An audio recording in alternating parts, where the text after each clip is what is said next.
This episode brought to you by How to Write Manga, your complete guide to the secrets of Japanese comic book storytelling. Available wherever fine ebooks are sold.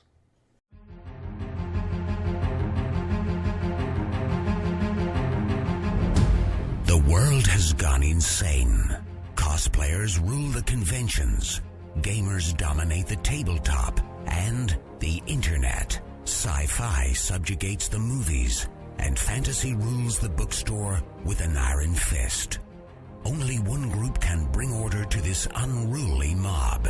A team of uber geeks, masters of the nerdly arts, trained for decades in the hobby shops and basements of the nation. Mobilized by the secret masters, they are the Department of Nerdly Affairs. Hello, operatives, and welcome to the Department of Nerdly Affairs.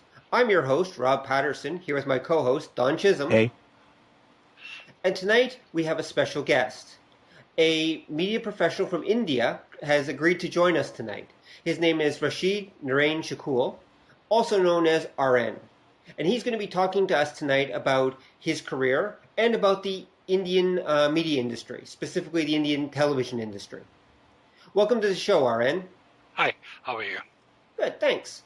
So, to start off, why don't you tell us a little bit about how you got involved in the media industry in India? Well, I got involved in media industry, not in India, but in UK. Oh, really? Okay. I was working for a company called Talbot Television, which eventually got taken over by Fremantle.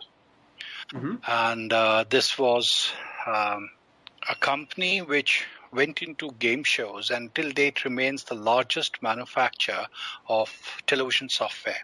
So they own formatted shows like Baywatch, I Love Lucy, and so Ginny, and so on and so forth. So that's how I started working for them first. Oh, I see. Okay. And so when you first started working, what was your position? I started my career with them as a studio director and went on to become what is called the chief studio director, which is the executive director. Okay, so what does a studio director do exactly? Well, that's a very glorified name for basically somebody who comes to the studio and calls the shots and what is to be shown on the TV set. So which camera angle is showing the best and two shot or a single, or if it's dramatically correct. That is assuming we're doing a drama. If it's a game show, do we have a money shot in? Do we have a cover shot? Do we have the response? And so on and so forth. Basically, all that you see visually is done either live or live on tape. Right. So that's what the studio director does. I see. Wow, that sounds like a very stressful position. Yeah, not really, but yes, it is. It does. You have a short shelf life. Okay. So do you actually plan out all the shots beforehand?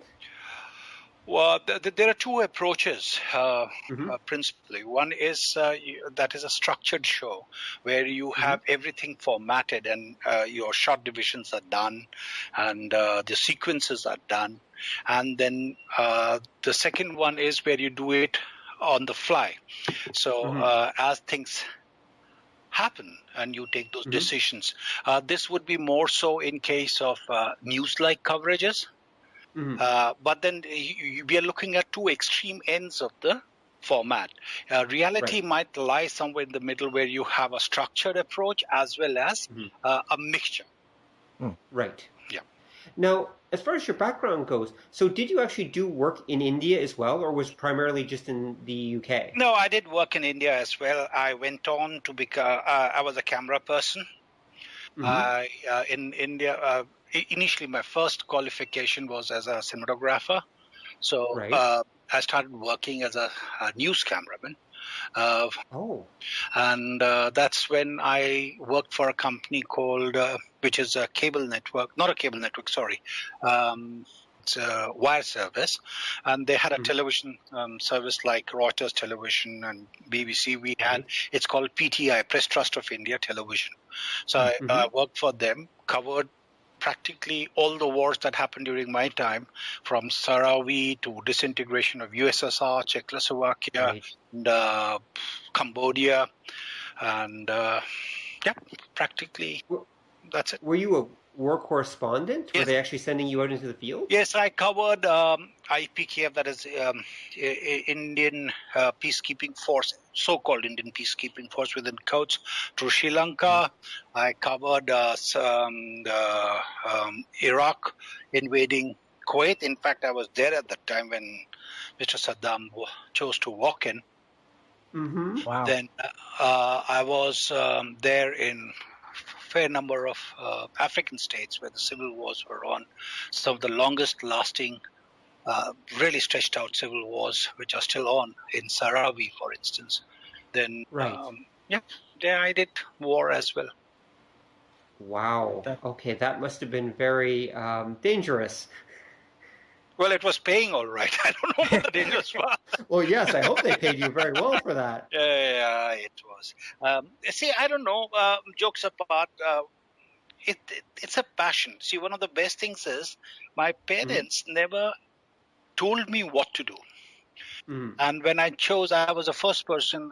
Most of my family members are from civil services and defense services.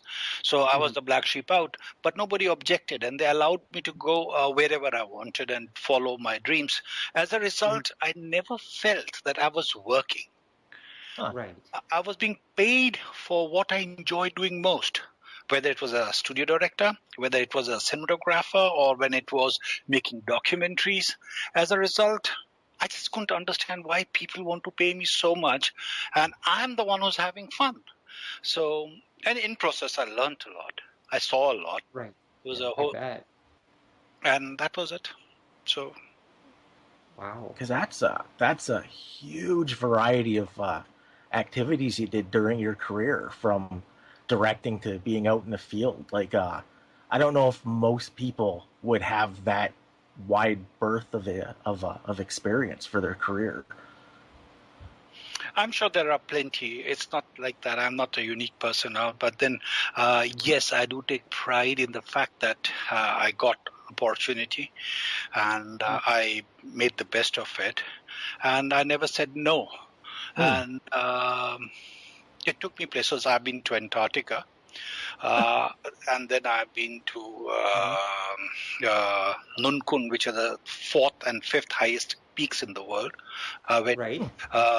covering an expedition that went up. I have been to the Indo-China border. There's a lake, Mansarovar Lake. So there's a whole religious procession that goes. So again, that documentary I did. In a sense, whatever came my way, and I was young. So... And I was always passionate about meeting new people, seeing new lifestyles, cultures. I really wanted to know what makes them tick, even if negatively, like Marshal Tito or Brezhnev or any of these fellows. I wanted to know why are they doing what they are doing. Right. So that was, it was, I just don't know. I never realized I was doing anything great. Right. So did you meet any people that may had a huge impression on you while you were doing this? Was there any people that you particularly stand out? From media or political circles? Well, how about political people? How about political people that you met? So out of politicians, is there any that particularly stand out? See, the problem is we all have our viewpoints, right? So even when we meet politicians, like I did get a chance to meet one politician of India, the Prime Minister Indira Gandhi, and one thing I want to tell about her, not the politics. I had started my career as a camera person. And I was doing this coverage, and she had gone to inaugurate a nuclear plant. And we were driving like crazy. There was torrential rain, and we had a flat tire, so we got delayed. So by the time when we reached there, the inauguration had happened. Right. And this was one of my first. You see, so I'm scared, and I don't want to go back and tell my editor I'm sorry. I couldn't get the coverage. And this is the time period in India when nobody ever thought of missing out a coverage of the Prime Minister. She was Churchill of India. Yes. So at that time, and I must have been looking very perturbed. And so she looks towards me and called me. He says, "Young man, come here." Walked up. And she says, "What's the issue?" So I said, "I'm sorry, I got delayed and I will lose a job. And I couldn't get your whole shot of inaugurating this thing." She said, "Really?" Then she turned around, spoke to her INB minister, and she said, "We will do it again." Oh, my God. And I don't know anything much about her politics. I will not comment on her politics. But as a human being, I was very, very impressed. Likewise, when Clinton visited India when he was the president of America, Kenneth Conner, during the Chogun meet that was there, then I met this gentleman from Pakistan, not the lady, what's her name? She got assassinated, Benazir Bhutto, for Kyoto. And I found all of them, if you approach them without bias, and you don't have any chips on your shoulder and not having any albatrosses around your neck, and they can be very, very warm human beings. And that's what I enjoyed. Right. So I will never forget that.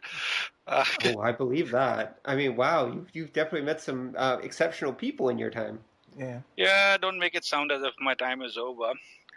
No. I mean, so far, sir. I'm not saying that your time is done at all.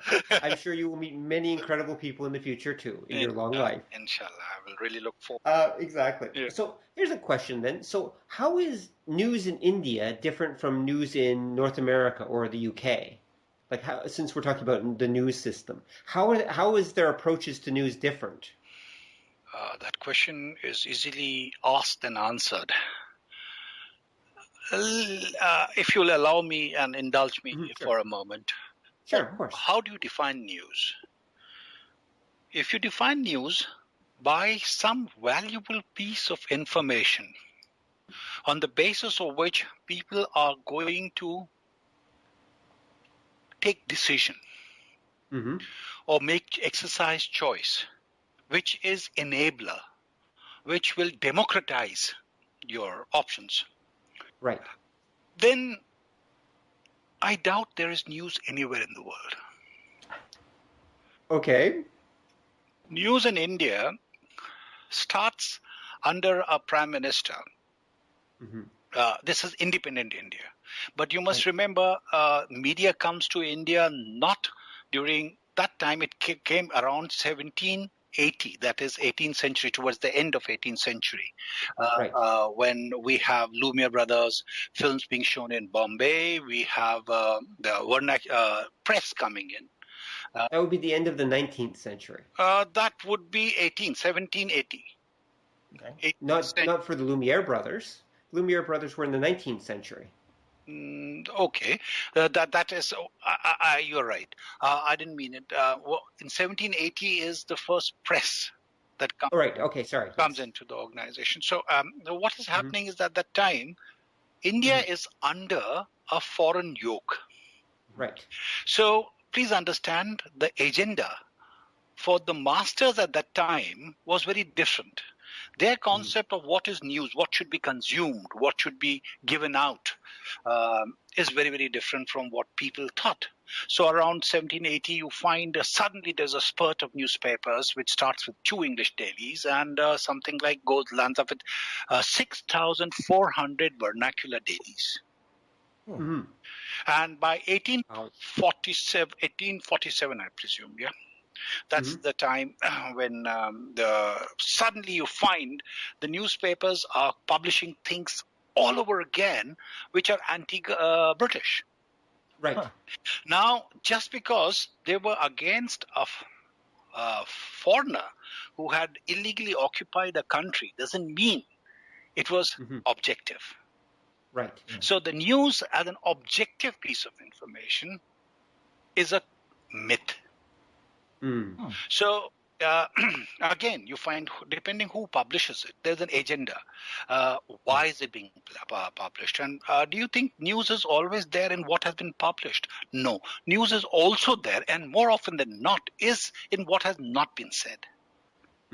So what you will find, whether it was Czechoslovakia, whether it was United States of America during the Cold War or early stages of the Bay of Pigs fiasco, everybody was following and putting what they wanted the world to see as news. So from that perspective, I don't think news ever existed. So it was always a propaganda which was there. And that is why today the Prime Minister in India, you will find, is busy hogwashing, giving a particular coloring. Now, does it imply other countries aren't doing it? No, other countries are doing the same. Only think they're doing it in more convincing fashion, in a more professional fashion, perhaps. That's all. Right. So in that sense, I don't think there is much of a difference between how news is played out in India, how it is consumed, and how it is distributed. Is more or less same as the rest of the world. I can see that. That goes along with, I have another friend who spent 20 years as a journalist, a newspaper journalist here in Canada. And if you ask him what the news is, his response is lies and propaganda. That's how he defines the news. Yep. It might appear to be a bit skeptic point of view, but then I'm sorry, that's the truth. Let's look at media concentration. You will be very surprised world over. India is no different. In fact, no country is different now. Gone are the days when the local flavor made the news. Today, the ownership pattern is such that world's majority mouthpieces of whatever sort are owned by less than 1% of the top media company. It starts with Time Warner, goes right across. You look at the ownership of Fox, there's a vertical integration, there is a horizontal integration. So you thought you were going to Huffington Post, and it is just an illusion that you can move from one place to another. But in reality, they're owned by the same people. So that's a factor. And there is this whole class of people who want us to barter our services and get paid in certain sum of money. That money is used to consume the artifacts that they produce in whatever form. And that is how the rich stay richer and poor become poorer. And this is happening in US. This has happened in Canada. This has happened in entire Europe. It has happened in Africa. The scales may be different. Today, you will be very surprised. One of the seemingly purely Indian channel, which is called, or television, terrestrial television and satellite, Z television. There is a foreign partnership. Now, I've got nothing against it being foreign. I mean, please don't misunderstand me on that issue. But then the issue remains, who chooses who are on the board of directors? CEOs of the company, banking officials, advertisement office, the bureaucrats. Where is the journalist? Where is the program maker? How many Richard Attenboroughs or the other Attenborough were there on the board? Nowhere. So as a result, who do you think is preparing that program? I love Ginny, right? Right. What do you think is the message? I love Lucy. Right. There's a whole propaganda which will trigger consumerism. Right. And that's how it works. And it works for both all sides of the spectrum. For example, when I give carry a story which seems to be anti certain country, as a result, people who watch it get aggravated, buy some flags of that country and burn it. Right?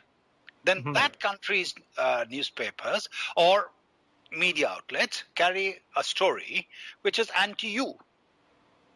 And it goes back and forth. No. Who goes and buys a flag now? I go and buy the flag and burn it.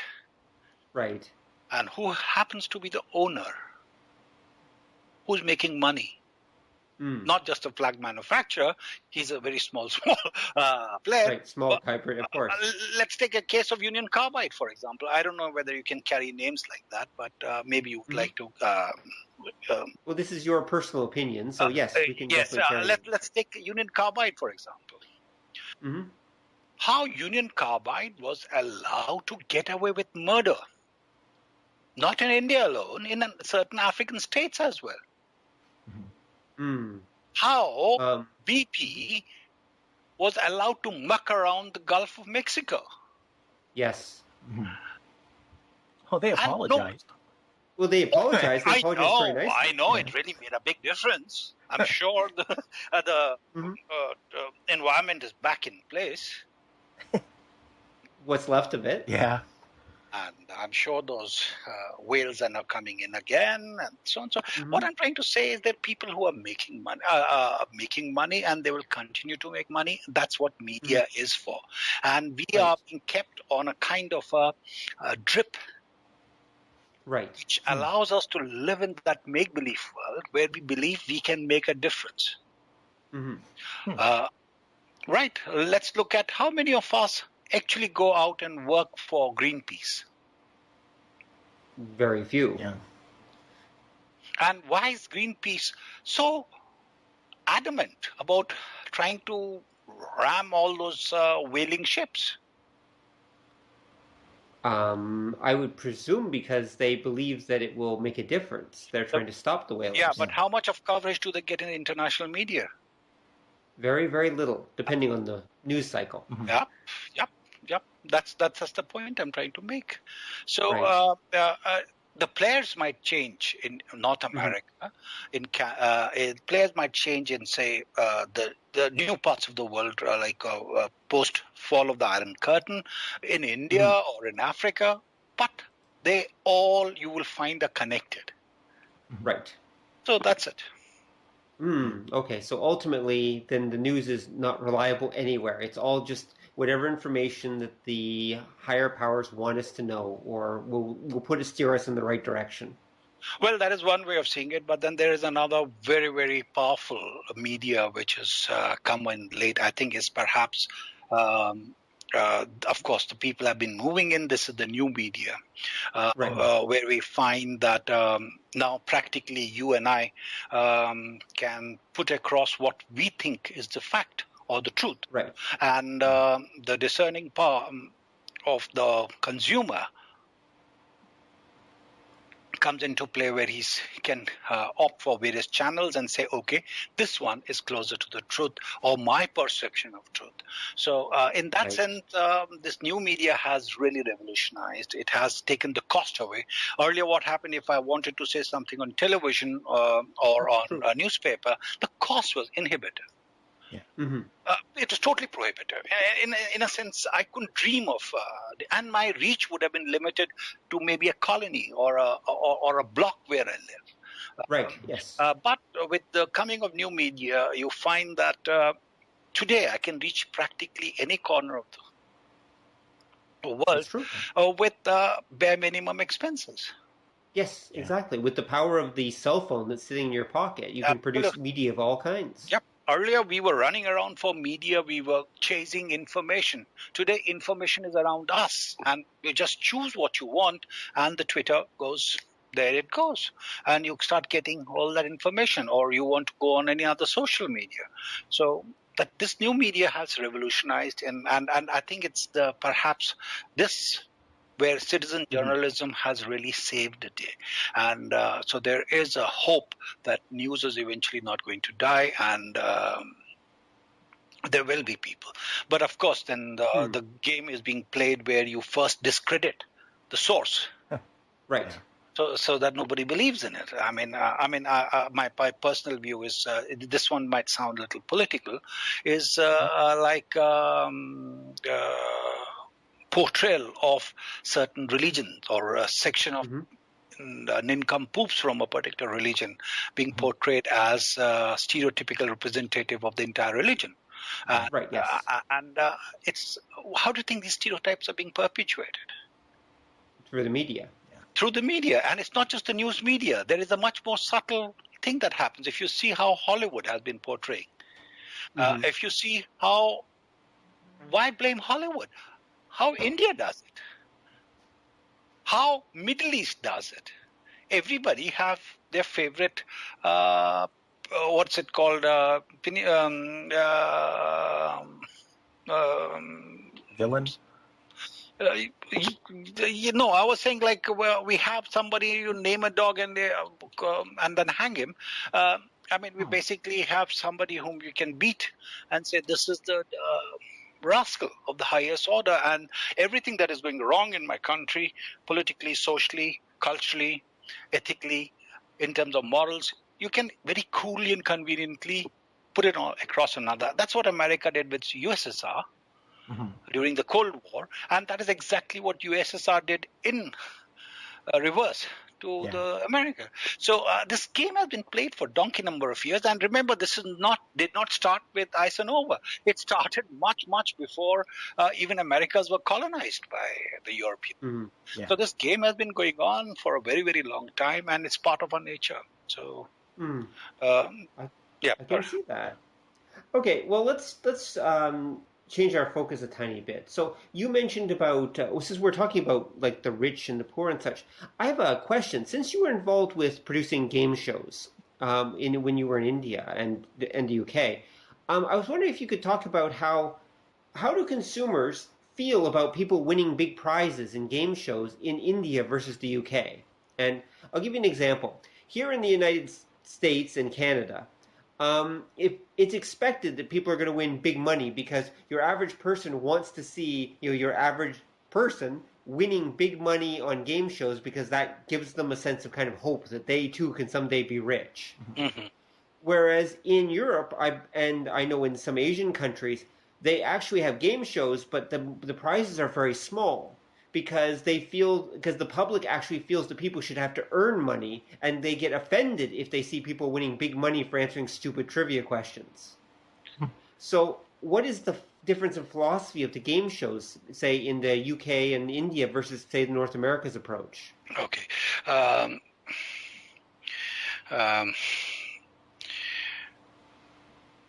This is, of course, we must accept a couple of issues here. A point here, that is, there will be cultural differences. Yes. But greed and avarice of an individual is universal. That's true. So it doesn't make a difference what is the color of my skin. $64,000 show.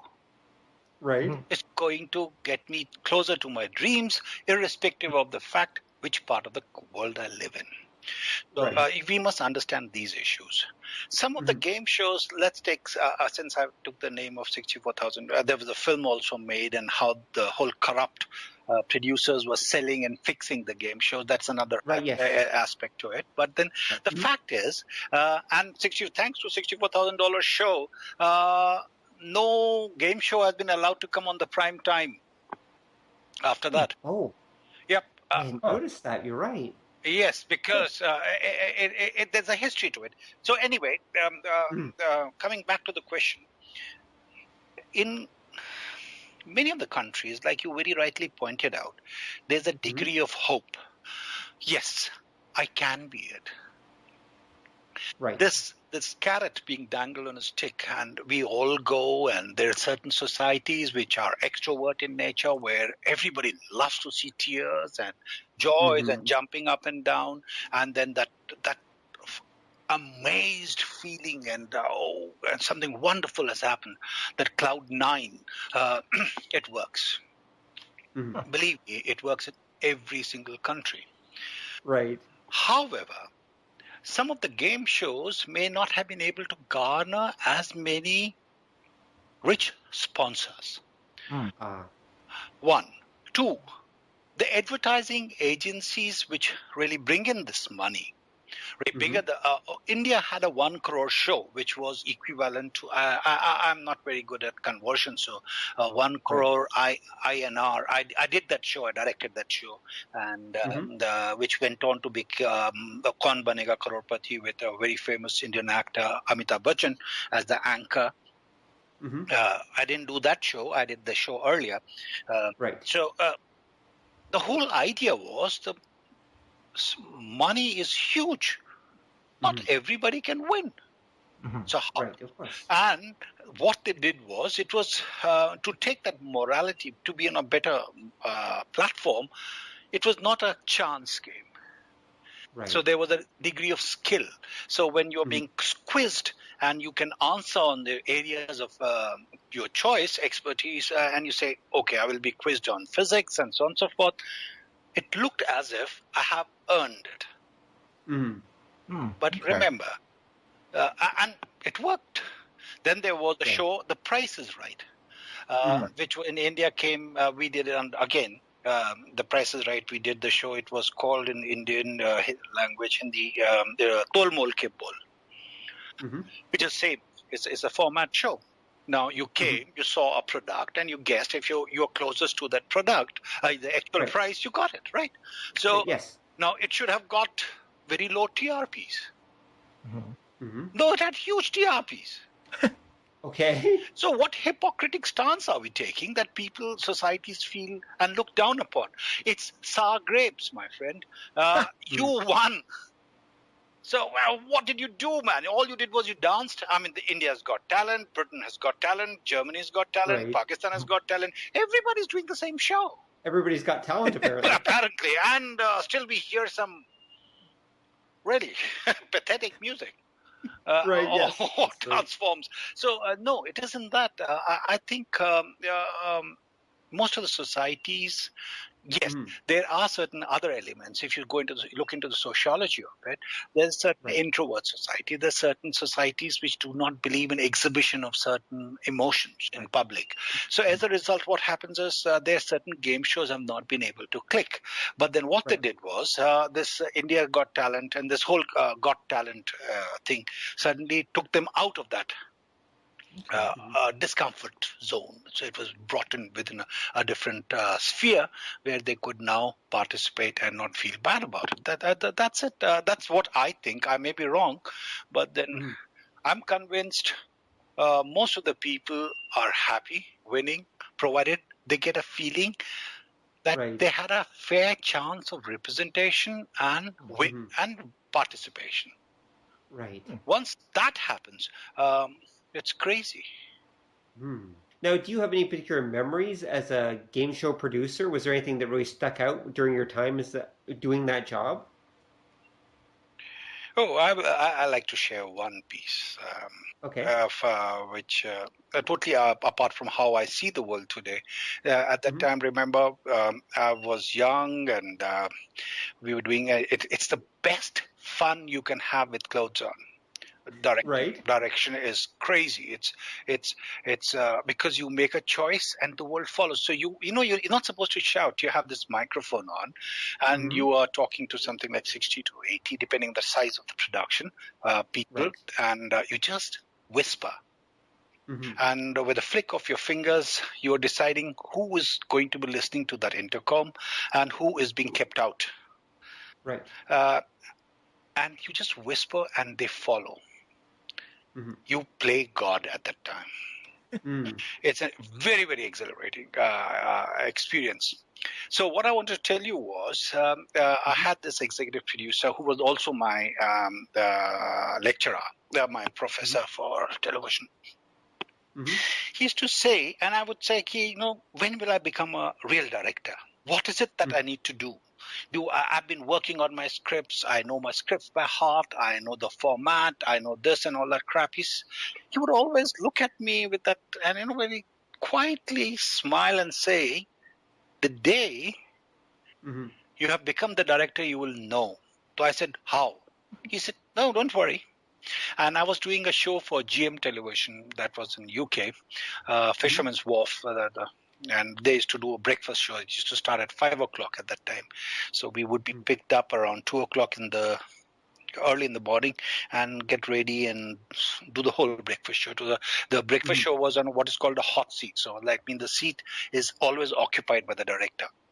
Right. So one director or the other, different directors may be there.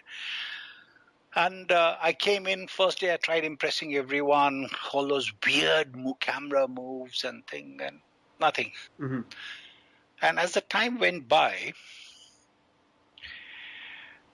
there was an interview, and I called for a certain shot. Nobody questioned me. That shot was offered, and the video editor, that is the TD, that is the technical director, he cut the shot. My executive director executive producer at that time, and he took me into, after this I joined Fremantle Talbot Television. He came running. His house, he used to live in Enfield, and this is Fisherman's Wharf, right? So he drives his car, comes, lands up half an hour later, and I see this, and he's a huge man, Robert Merlis, huge man. I see him through the glass, the whole PCR, what's the production control room. I can see him across, jumping up and down with his fists done, and I couldn't understand.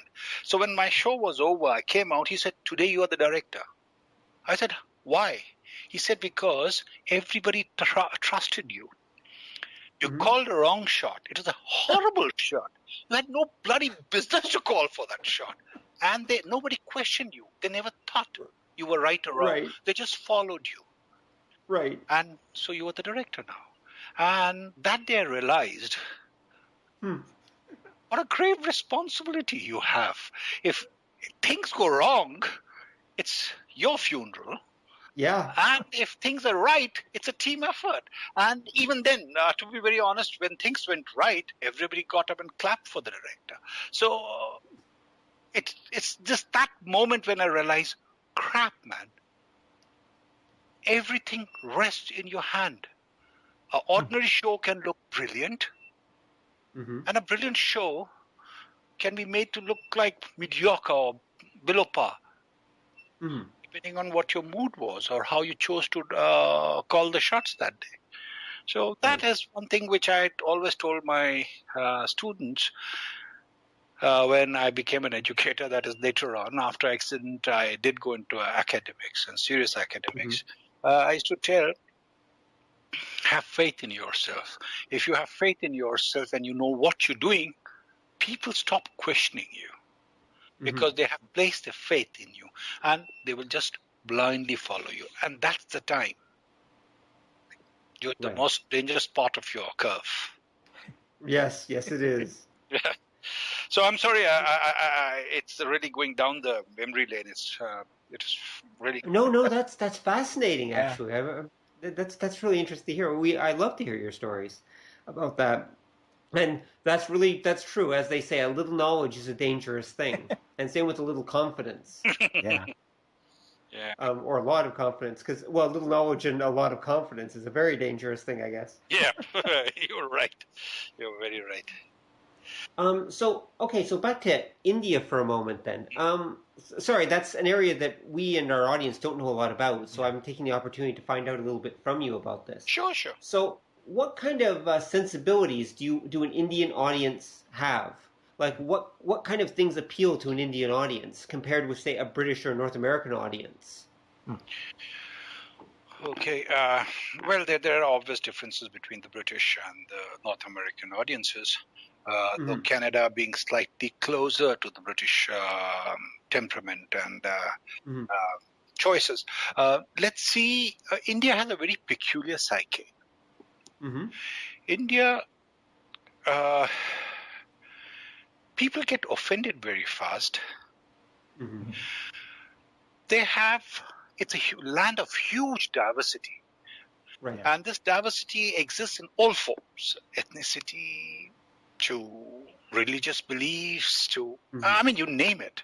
And we are always very, very not so sure whether we're playing the big brother or are we being callous when we are saying certain things we want to say politically right. At the same time, after having said 10 statements which are politically right, we suddenly feel, oh, crap, no. Why am I acting? Right. I'm a majority. Why am I going through a majority complex? Let me say what I want to really say. Why should I start acting like a minority?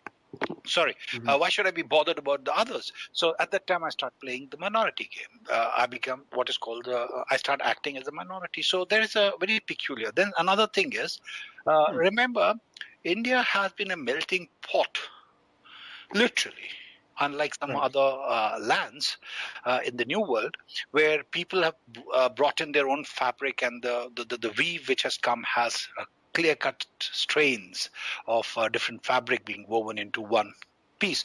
India, each unit lost its own original identity and gathered what is called something Indianness. Now, with this element, you find there is a shared sensibility in terms of certain morality, in certain aspects of certain ethics, in certain taboos, which has positive sanctions, which don't have positive sanctions.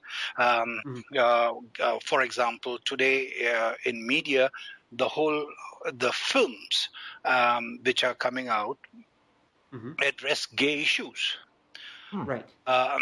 Again, lesbian and all these issues are being addressed, and they are being considered. Eunuchs are being considered as equal, and there are people who are raising the issues, like why shouldn't they join the army? Right. Because they are supposed to fight, not do something else for which they're not capable of. But there is a whole huge section which does not want to discuss this openly. You get my point. So yes. If anybody who discusses these issues openly, we are not so sure if this person is westernized. Should we doubt the credentials of this person? Is he trying to import some alien concepts in our traditional society? Now, unfortunately, India, which was evolving in a melting pot, means it had a whole lot of new ideas and cultures, whether it was coming from the China side, whether it was coming from the Arab world or Greece, and so on and so forth, and they were being absorbed here. Suddenly, somewhere, we decided we don't want any more new ideas. Oh, okay. And that's where the tragedy struck. We stopped growing as a civilization. We stopped growing as a society. We became conservative. We started looking down on widow remarriage. We started looking at child marriage as absolutely normal. If you are a widow, you're supposed to be burnt at stake. Well, aren't you supposed to throw yourself on your husband's funeral pyre? But then remember, that's a very stereotypical image of the entire India. It doesn't happen that way. But unfortunately, the isolated incidents till date, they're happening. Right. I have shot 2 of them. When I say shot on a camera, Roopmati and Kanwar Singh, these are the 2 things that happened, and I shot them. Both were in Rajasthan. Now,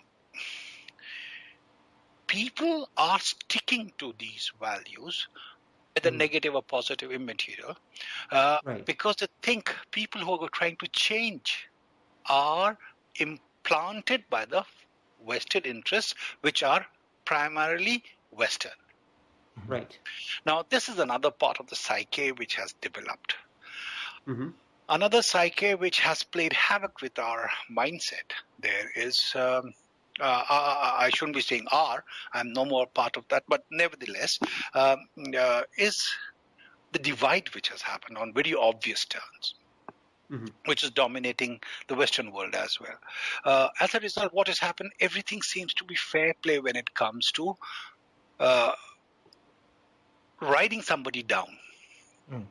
Okay. And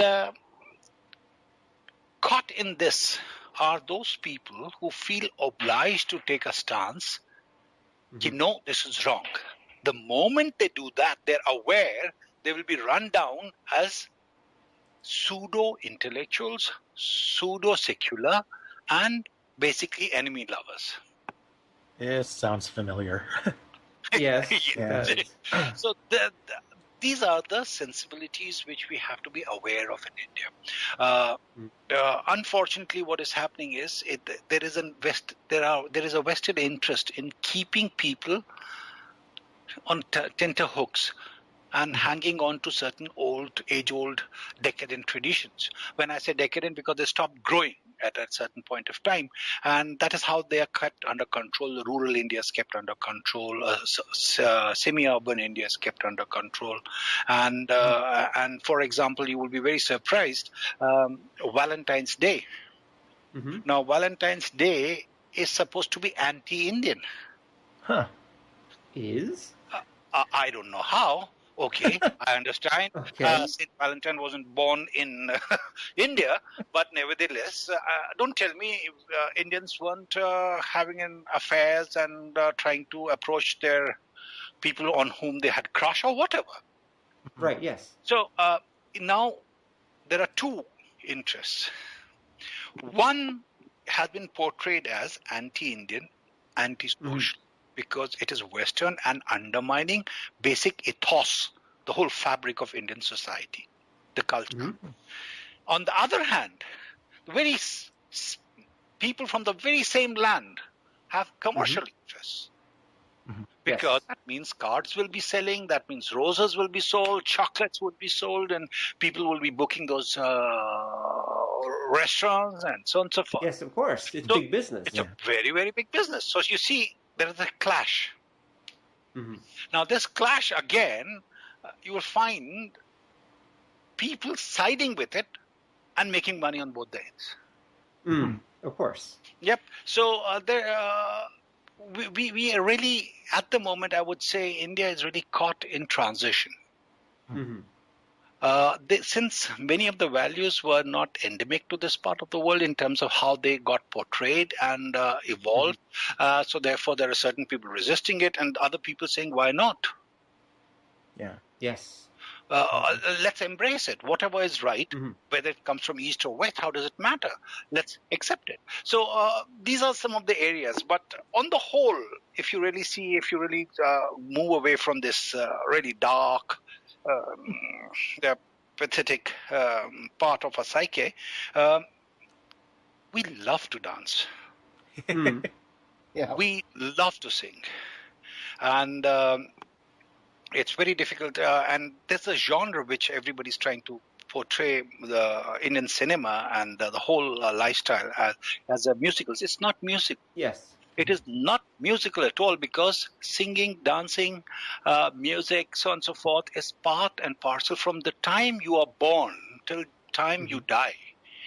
Each crucial stage is marked by a particular strain of music.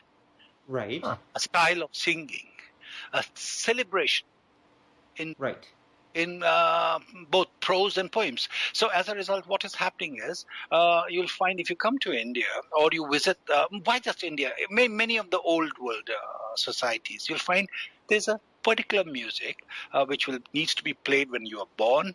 As you become 1 year old, you're about to taste your first solid cereals or whatever it is called. A different set of music happens, different kind of celebrations happen. So in this part of the world, we don't find it awkward when Indian protagonist or a heroine suddenly burst into song sequence and start running around like two maniacal bees around a flower or a tree. It's normal. Right. But wait, are you saying that if I went to India, I would see real people doing that in society? No, So it's not normal then? No. When I say normal, because that's how it is portrayed through their folk culture. Right. Okay. Now, the celebration is, please understand, when we have many of these traditions that we celebrate are basically releases. They're cathartic releases that we undergo. What happens is, let's take the myth of Krishna and how he had X number of the lovers, and how he sang and he danced. And then there is a whole musical tradition which lasts about a month. Then you have various festivals where you openly dance. Yes. Right. When anybody is getting married, you will see there's a band, a procession up there in the front, and right behind this fellow, there are a whole ching bang which is dancing away to glory, even if it's spasmodic gyrations. Right. Nevertheless, the dancing. Yes, you will see that all the time. Yeah, you may not see them running around the trees and singing those love songs, but then what happens is, this is where Indian cinema and radio came in. Those were the voices that they would like to sing in that wonderful, beautiful voices that could voice those sentiments. So what they would do is, they'll put the CD on, they would put the radio on, they'll put the TV on, and mime that song to the person. And now, I'm not saying you will see this all the time, but then that's how it happens. So and for example, one of the craziest thing that we do is, when we're feeling down, or like when my wife has done something and I'm not very happy. So what I'll do is, I'll deliberately go onto the internet and tune into a channel which is playing one of those pathetic, tragic songs, and then I'll mime it out. Now, it might look very melodramatic to somebody else, but then for us, it's normal. Right. In that sense, it's normal. In a sense, we have there's a concept of Rudali. When somebody dies, there is a whole song and dance, not a dance, song and music, which is a kind of a cry of anguish for having lost someone. That's a huge musical tradition. Right. And it is done when people die. So in many of the places where there are professional people who land up and who do just that. Of course, the times are changing, but then in rural India, you will still find it. So these are some of the areas that I would say are there. And otherwise, why do you think Mr. Kapoor would have been invited by British cinema to do Queen Elizabeth? Right. Yes. Why would they want Moulin Rouge? Was it Moulin Rouge where he was again called into? So that whole Bombay Bollywood kind of dance and drama was done. It's a tradition. We do it every day. Right. Well, there's music and dance is part of your culture. Okay, that makes sense. Well, it's interesting too. Up until about the late '60s, early '70s, like here in North America. I think you'd see like similar attitudes, and you'd see similar undertakings. And again, our entertainment, you did have a lot of what we would call musicals or musical interludes. That's true. Yeah. But I think. Sorry. Go ahead. Yes. No. I'm sorry. You had. I was saying you had Singing in the Rain. You had Sound of Music, and so on and so forth. It has been part of human. It is part of human culture. We do want to sing when we are happy, and we do want to sing at times when we're not so happy. Fiddler on the Roof. Yeah, that's true. I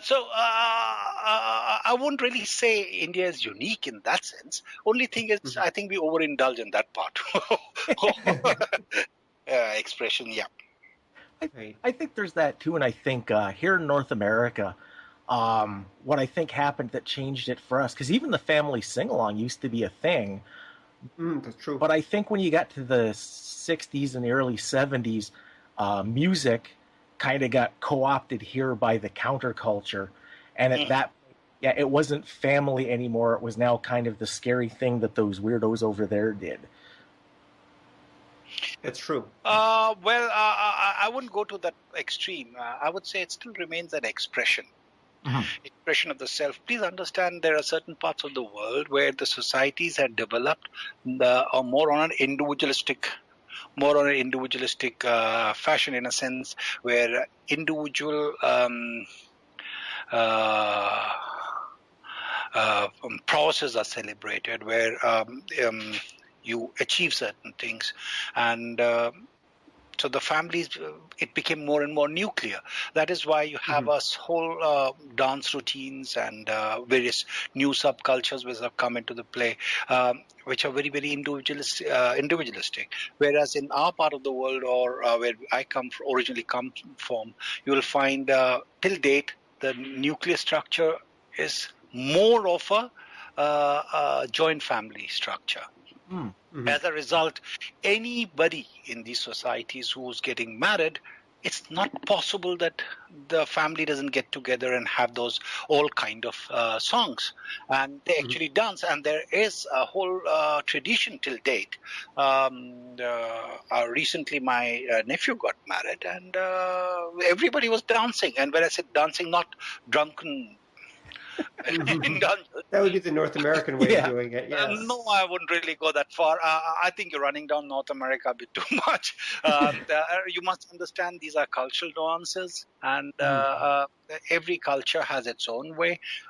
Yes, please understand there are people who get drunk in India too, and a whole lot of other societies where you're not supposed to be getting drunk at all and do all kind of crazy dances. So no, I wouldn't really go that far. But yes.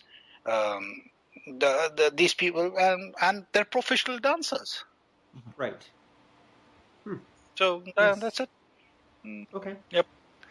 So I have moving on. So what are the major genres of Indian television? Like, is there an actual musical TV genre? Like, do you see people doing the singing and dancing thing on TV as well, and like dramas? Oh yes, of course.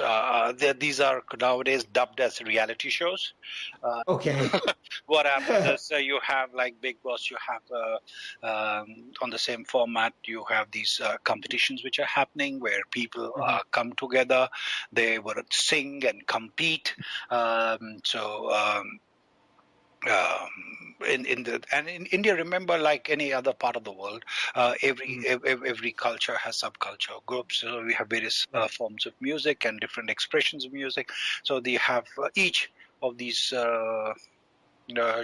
people have these musicals, and generally what happens the flavor of the day depends on what is happening, because remember, we cannot be divorced from what is happening in the society at that time. Right. So if it's Independence Day, so you have to be jingoistically patriotic and sing all those kind of songs. Otherwise, if it's Valentine coming up or Indian version of Valentine, so they would be doing romantic songs and so on and so forth, and they all participate. So the musicals are there, very much there.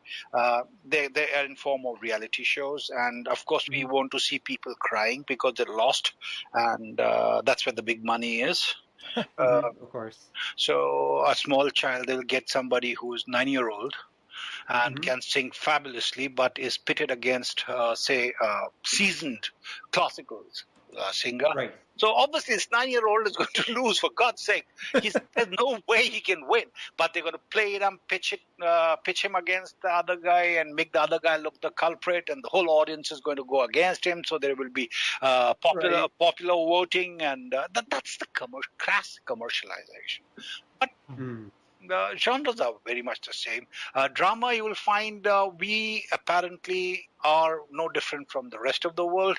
Like you had Dynasty running for, I believe the generations changed in terms of viewers, but the show never changed. Or you had The Bold and the Beautiful, or what was it, the other one? Not As the World Turns? Yeah, or Vampire Diaries, and so on and so forth. So we don't have Vampire Diaries yet, but we have serials from the mythology. Mythological characters are very, very popular. Right. So quasi-historical is the best I can come up with for the terminology, because mythology does not really become history.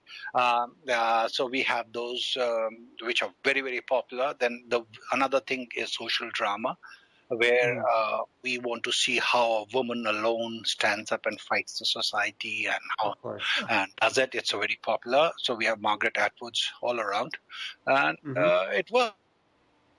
So in that sense, the only thing that perhaps is not generally accepted on Indian television. Now, when I say generally Indian television, it's a mathematical aggregate. Right. Is not really truly representative. So what happens is if you have certain live-in relationships, you have open open approach to sex. When I say sex, I mean either way, heterosexual or whatever. Yes. So those entire Indian population is not comfortable sitting with mixed population, in a sense, age groups. Father may not feel very comfortable when watching it with his son or a daughter, and so on and so forth. So yes, those sensibilities exist. It does not mean they do not want those issues to be addressed. Right. So in that sense, the Americas have really gone beyond what they have been able to acknowledge it. They have been able to bring it out at the fore. And in India, we're still struggling, and we do not know what is the right way to bring it out onto the fore. So many brave Indian filmmakers and drama playwrights have brought up these subjects, tackle these subjects. Not every time they're successful, but then there are some. But most of the time, we like to do it behind the veil. So the references have to be oblique rather than direct. Right. And that highbrow and lowbrow cultural differences continue, like any other place. Yeah. Right. Okay. Yeah, because those kind of issues, it when you think about it here in like North America, that kind of stuff we only started dealing with the 70s going into the 80s. So that's really not that long that you could deal with I guess the non-traditional, non-straightforward conservative kind of issues here as well. Yep. Well, that's. I mean, I totally agree with you on that. And in India, again, since we are trying to address, trying to bring what is happening in India to the Western, to the North American, your client, audiences. Please. In many ways, it's a repressive society and a male-dominated society. Till date, that's how it remains. I'm not denying the fact that this is so unique about India. There are no glass ceilings and floors in American society and so on and so forth. No, I'm not talking of that. What I'm saying is India dominantly remains a male-aggressive, male-dominated society. It is authoritarian. It is, largely speaking, I'm not talking of cosmopolitan liberated areas. So what happens is we are not very sure when we are dealing with these issues, how do we bring them out? So there is this whole struggle which is going on. So as a result, you will find this clash of ideologies. Many of these, one of the Indian cinema was Aaj Kal Aur Aaj, and it was about 3 generations of people, and one of the very famous actor was there who played the role as grandfather, father, and son. It basically shows how there is an ideological clash in these 3 generations, and this, unfortunately, this film is about I think 40 or 50 years old, if not more, and the issues continue to plague our society. So that is there. Then there is another very important issue which in India we have not been able to address is we have made the deprived and insignificant people totally invisible. And there are filmmakers, there are playwrights, there are poets, there are all kinds of people who are trying to bring the cases of this sort to the fore, but then we have not really been able to. So there is a whole section of Indian society, especially from the tribal part of the world, our world, which has been deprived and remains deprived. So, and nobody wants to really hear about it. That does not mean there are not many people who are not interested in taking up their causes, but then they are in minority.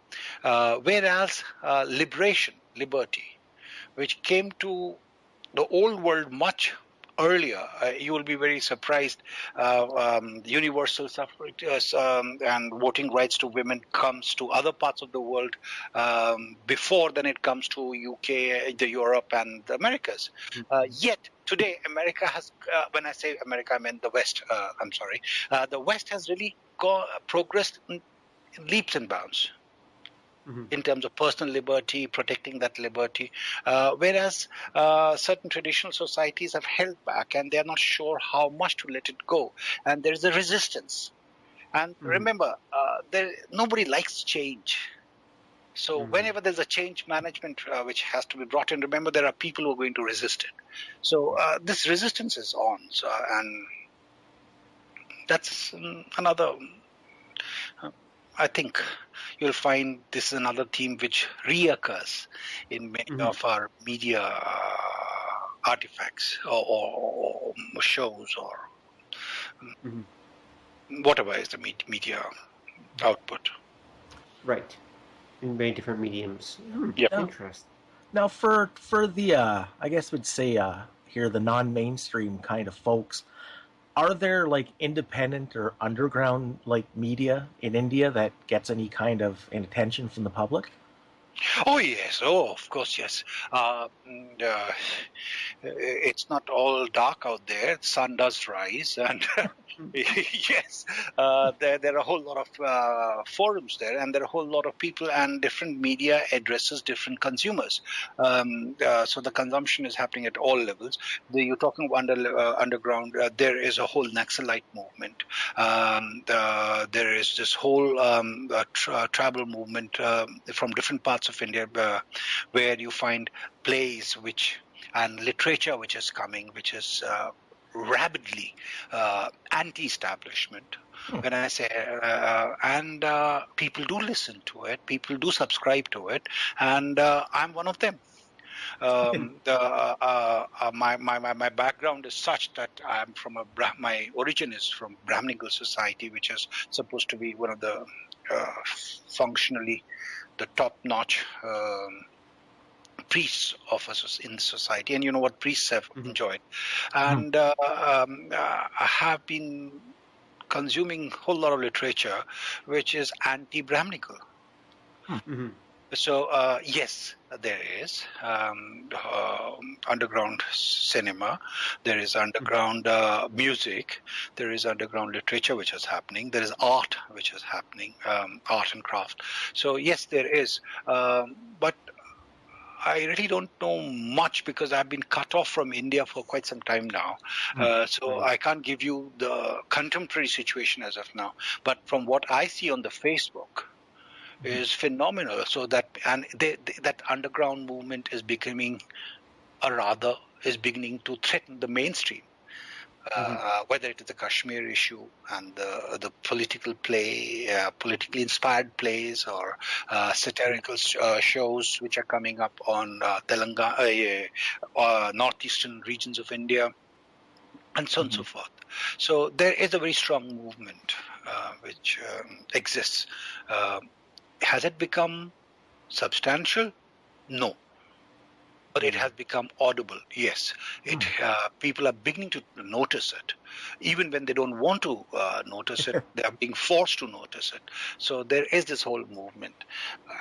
So, yes, there's hope. So it's not... That's good. Yep. Well, okay, that's good to hear. It's good that there's different voices out there. And I'm sure that the internet in India has probably also produced some radical social change as well. I mean, social media must be affecting India just the same as it's affecting the rest of the world. Yes, India has one of the second largest consumer internet subscribers in the world. We rank after China, number 2. Of course. And the number of households who have access to people who have access. The figures can be slightly misleading. So when you see households that have access, maybe a limiting factor. But the way these people seem to have through parlors and so on and so forth, coffee houses, they have access to internet all the time. Now with the whole mobile technology, the revolution has really occurred. Today I can read about what government forces have done in certain area, and what the actual figures are in terms of people who were massacred, killed, or whatever, in a far more authentic, and it's really fast, thanks to this internet. So, in a sense, yes, things are happening. And internet has changed. You will be surprised. There are a whole lot of blogs which openly, Right. at times I think they are a bit too. Maybe too open? No. I wouldn't say too open. I think they're brazenly blind to the other side. Okay. Partisan. Yeah, it's very partisan, and so the very fact that partisan is still surviving means there is an expression, alternate expression, which is there, and there's a platform, which is a good sign. And there are a whole lot of things which are secessionist in nature, which mean the rise of nationalism. So, so that there is a whole turmoil, and this whole pot is coming to a boil. I don't know how it will, whether it will go the Russian way, the USSR way, or will it go cement its roots firmer. I don't know, but things are happening. So in India right now, there's movements for India to break up into smaller countries then? I wouldn't say that, but again, there is definitely a movement which is demanding individuality. For example, you have, we know that there is a northeastern part. We know about the Kashmir. We know about what is called Ilam, Tamil Ilam, which is, so there is a movement which is on. The political aspirations need to be fulfilled, and whether it will go and disintegrate into smaller countries, which I personally doubt, because I hope there will be somebody sensible coming and taking hold of the reins in New Delhi, and once such person lands up, the countries will be saved. They don't have to go the USSR and Yugoslavia way. Right, yes, that would be very messy if they did. Yeah. It would be extremely messy. Okay, so let's move things to a slightly more cultural note in a way. So the Americans, of course, have their Westerns that they were famous for. I imagine Westerns were shown in India as well. The Japanese have their samurai stories and such. So what kind of popular historical action-adventure heroes do you have in India? Is there a particular genre that we don't have here in the West that you have in India about, maybe historical heroes or quasi-historical heroes doing great deeds? Robin, you teach literature, and you know it very well. There are 4 basic classifications where the world, all the genres and subgenres come from. So there is nothing very peculiar about. However, in terms of cultural expression, we have certain mythologies. We have certain figures. Krishna is one of them. Right. So you have your own Westerns. Right. We have the whole war game which is on, and through how able general should be able to, and what he's supposed to do for the people, and what is the definition of a man. Right. And now the problem is when we translate the word Purush into English, which is male or a man, the meaning is lost. So there's no transliteration. Here, a man is a person. The value of man is not the sex part alone, but how he thinks, how he administers, how he takes his vows seriously, and his role in society. Very something like Oedipus. We have Ram, we have Krishna, and we have Sita and Sati. So these are the 4 characters you will find who tend to dominate many of our quasi-historical mythological genre which percolates, and we change, of course, the situations and try to portray them. So that is what we have. What rest of the world sees is a mythology where the arrow is shot by, leaves the bow of a particular character and takes 500 years to reach the other place, and it transforms into a whole lot of things. But there's rather symbolic in nature. Right. Okay. So what is really happening is with the emotions, how this person is reacting. So how even the art of warfare is not divorced from your psyche. Right. Then the very fact you have chosen and gone the way to pick up arms and you're fighting also reflects your inner conflict. So this is what you will find in some of our mythology, and these are the characters which are very, very common in. Otherwise, it's music.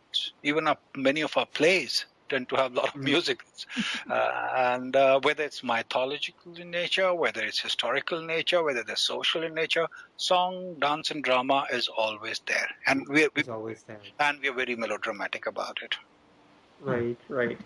Well, here's the related question: does India have any science fiction programs? Is that a genre that's actually popular in India, or that Indian people have been interested in? Okay. Answer to it is yes. Remember, India is not isolated from the rest of the world. Right. So when we had, I don't know if you remember, XL5 Thunderbolt. Yes. Or we had when the Sleeper Wakes, H.G. Wells and so on and so forth was coming. There was similar series being made in India, of course, much later though, not at the same time. So we have had various science fictions, but these science fictions have remained more or less an imitation, a caricature of the Western themes. Right. So in that sense, but we do have some of our mythology has a whole bit of science fiction in it. Right. So we have people coming in from different worlds. They have people who fly to different, use a whole lot of a different technology to communicate. Right. So I would say it's a whole parcel. It's a whole package deal that comes in mythology. But for example, you have this Captain Kirk, the famous Star Trek. Yes, the famous series, we never developed a show like that. Right. So in that sense, you can say we don't have, but in reality, we do have in a different fashion. And the popularity of Star Trek in India, or Lucas, what was this thing called? Star Wars. Yes. Shows that there is a market for it, and that market is being catered by Hollywood at the moment. And so. Well, there's the famous British show as well called Doctor Who. Oh, very popular out there. Very, very popular. So Doctor Who. I grew up on that. Oh, okay. So you did actually you did grow up watching it in India then. I don't know, Robin. What's your image of India? India is connected. India, I know that. And India, rural. You must understand the cosmopolitan India, the rural India, and urban India. They have different degrees of connectivity. Right. And a lot of these shows came to India, and they were dubbed in regional languages. Right. So that made them more accessible to the public, and because instead of people who didn't know English or would understand English found it very difficult to follow it. So a lot of initially, I remember a lot of Hollywood cinema. Jackie, what was this guy? Enter the Dragon. Even you mean Bruce Lee? Yeah, even Bruce Lee. Many of his films came as dubbed in Hindi, various languages, not just Hindi. A whole lot of we got huge amount of vernacular languages. So so the consumption was happening, but what happened was it also fueled, because we have a very strong film industry of our own. We don't have a very strong television industry, but we do have a very, very strong film industry. So as a result, these people, when the shows came from West, it indirectly fueled growth and development in our own film industry. Yeah. Well, you have the world's largest film industry in India. Yeah. Bollywood is the world's largest. There's no question on that. Yeah. No, I was talking of connectivity. Well, I assume that, for example, if Bruce Lee films are popular when they come to India, I would assume that there are there are Indian kung fu films, I would imagine, or Indian martial arts Oh, films. yes, there is. From allegedly, the martial arts are supposed to have started in Kerala. So Kalaripetam, as it's called. So you have a lot of regional cinema with that art form, or around that art form too. So maybe that answers your question of westerns. So you have that, and we have Kalaripetam. Likewise, we have other martial arts. Recognized, not so recognized, not major, not so major, and they continue to exist. Right. Yes. I remember. Martial arts cinema is something that I'm fascinated by. So yes, I do know that martial arts came to China from India. So in a way, it all comes from India in the beginning, anyway. Oh, well, yes, of course. But then remember, we still we would laugh. We do claim that we are the grandfather of all martial arts, but then that's where the claim ends. Right. But we are very fond of Chinese, and Jackie Chan is a big draw in India. We love his films, and the very fact his films are dubbed in a whole lot of languages means there is a huge market for it. Yes, definitely. Okay, well, that does answer my question. So I guess that's because I was going to ask you what. So when you were a boy, what were your favorite TV programs when you were growing up? Oh, when I was growing up, I loved Lucy. Remember, Indian cinema, Indian television is not so old. It's 1992 practically, and 1984, Really? 1991 when it opens up to the international players, and with the Asian Game 1984, if I got my dates right, that we have the major happening, and the first TV commercial was Hum Log. Otherwise, it was state controlled. I see. And sorry, you were saying something? No. That's interesting. So what kind of program? So how did things change when it was controlled by the state? Was everything very just humdrum and not very kind of a little bit dull, or did the state actually produce good content? See, the thing was, when you are being paid and you don't have to do anything extraordinary to survive in the market, and you're assured of your income, nevertheless, the chances are the creativity might suffer.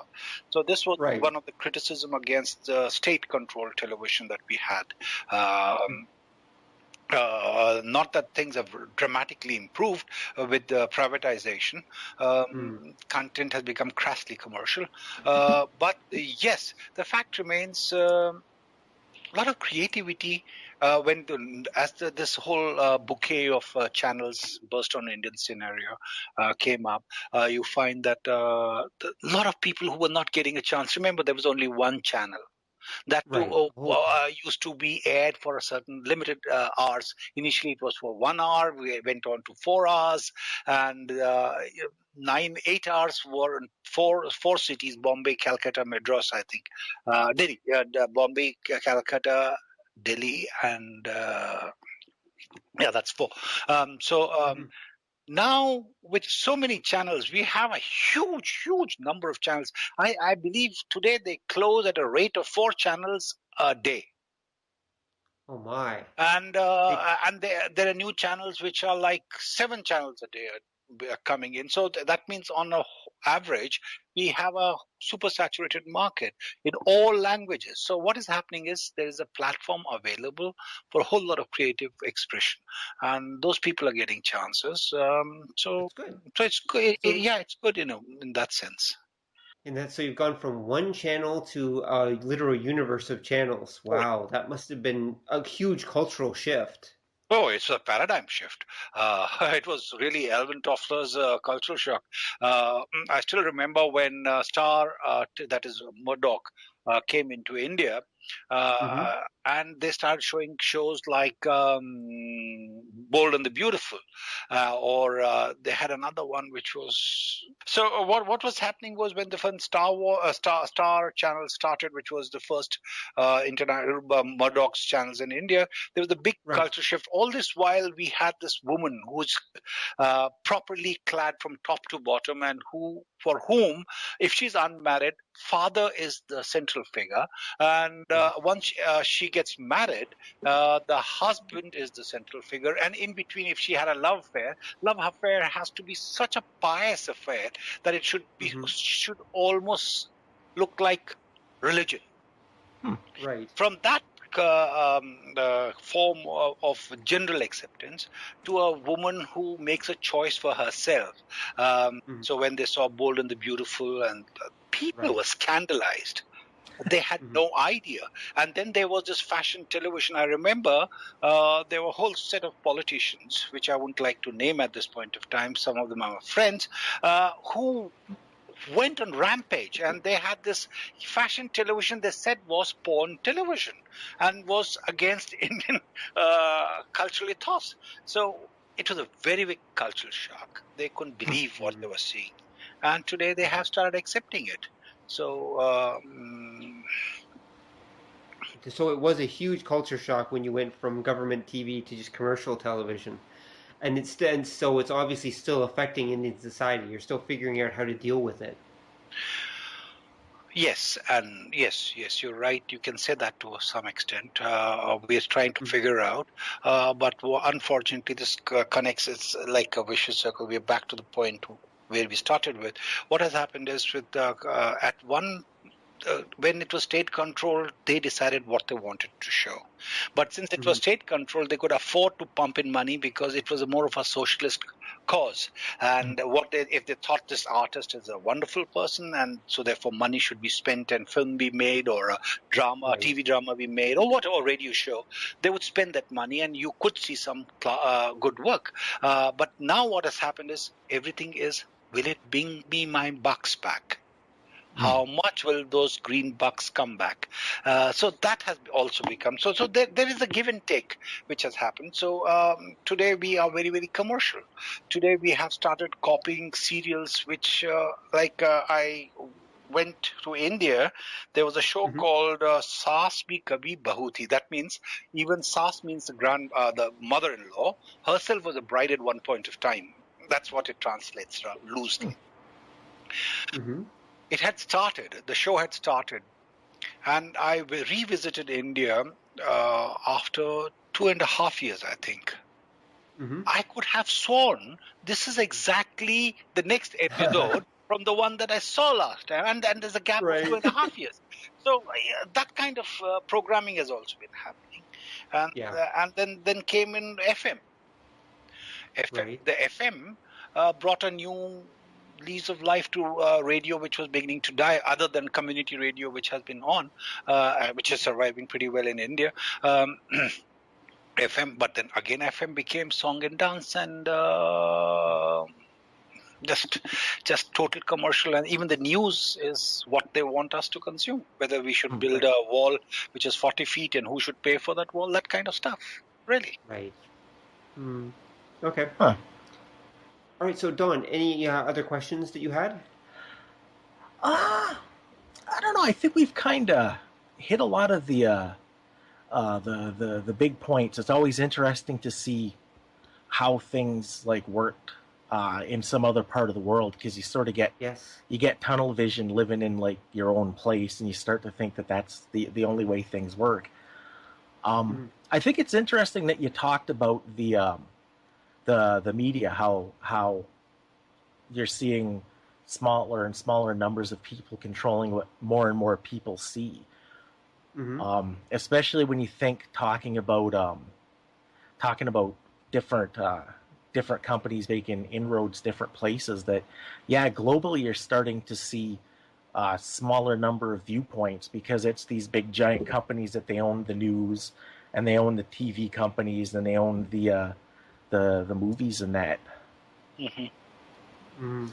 Well, media consolidation, right? I mean, it's global media consolidation that's happening all over the world. Yes, it is, and remember, Marshal McLuhan not long ago in his report talks of neo-colonialism. This is what is happening, and we have this kind of unipolar, homogeneous culture which is being perpetuated at the cost of some of the vernacular endemic cultures which had evolved. We have lost that. Many of the art forms have been lost world over. A lot of Aborigine, First Nation, whichever part of the world, we have lost a lot. Scripts have been lost. So, and the media has a role to play. And media is not there just to entertain. Many times, remember, I still firmly believe in, my generation is the generation which was brought up when media was considered to be a watchdog. This whole watchdog theory was very, very important, and it was still a socialistic. And somehow this socialistic word and socialism has become a taboo in most of the West, but the West gave us that. And it's very, very important. Media can make a big difference here. We have to play the watchdog so that people can be controlled. But the problem is the forums, the microphone, the whole medium is owned by somebody else. Yeah. We have just a notion of being free-willed. So Thomas Hardy, the Hardian free will, immanent will, within the compounds of the four walls, they've given a small hanky of a space, handkerchief, where we think we can go around and do whatever, but we are still being controlled what we have to say, when we have to say, and what we don't have to say, how we have to say. So, but the only saving grace maybe is the new media. The very fact what you're interviewing, your podcast is a very good example. It is a forum where a lot of people can say different things, whether we agree or not. But nevertheless, they can say it, and people are listening. Yep. But one point I wanted to make is, to your initial question was the difference between India and the rest of the world, Americas to be more precise. Well, technology. Is very, very different, and the investment, the scale is very, very different. So when the film is being made, say, let's take Hollywood is a very good example. When they make an average film, remember the film amount of money that was spent in making a Matrix was much more than what Indian government spent on sending that mission to Mars. So that itself shows the scale of operation, number one. Number two, what I'm very, very impressed, this does not mean there are nobody in India who's professional, but I like general ambience of professionalism. People seem to know what they're doing, and everybody's doing without being told what they have to do. Very, very professional about. Whereas since we are growing and we are still a kind of a family approach where everybody can say anything to anybody and everybody. So that's how we work there. Too much of interference. Maybe there is a crass interference on part of politicians, what should be said and what not said. So a lot of TV channels, media outlets are owned by these politicians, which I'm sure is somewhat similar, if not exactly the same in Americas. Like we have our own version of Fox in India too. So, but professionalism, technology is two deciding factors, not the talent. I don't think there's any difference in talent. In terms of creativity, I think there is no difference. We have had our own share of people who are brilliant, whether you call them journalists, whether they call them photographers, cinematographers, musicians, whatever you want to call them. So there's no dearth of this. But professionalism and maturity of an industry, which will come as we stabilize. Right. I can see that. All right, so I think we're reaching the end of our time for today. So, RN, I would like to thank you very much for coming on. Yeah. This has been really enlightening. It's been fascinating to hear about the differences between the different systems and your takes on things and how you see the world. Well, thank you very much for having me, Robin and Don. It was a pleasure being there, and I hope I made some sense. You definitely did. Yeah. You made a lot of sense, actually. Okay, you're being very polite. Thank you very much. Thank you. And so to our audience, thank you for listening. And tune in next time when we'll talk about something that you will not believe. It will be absolutely amazing. And you'll find out when you tune into the next episode of the Department of Nerdly Affairs. Good night, folks. Possibly involving Wookiees. Possibly, yes. Oh, I'll be listening.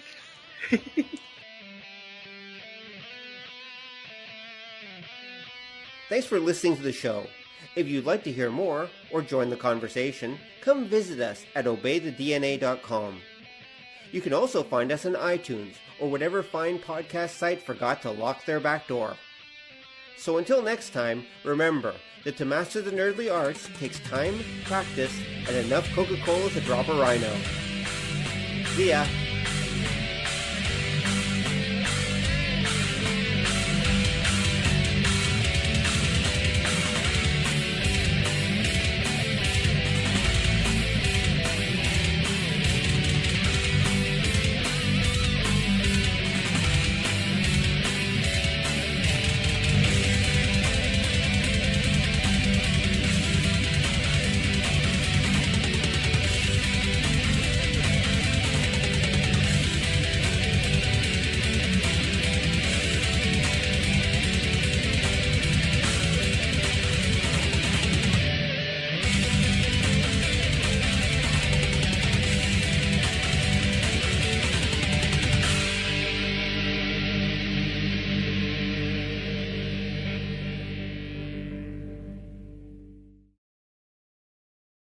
Come on over and join the conversation at obeythedna.com, where you will find show notes and more.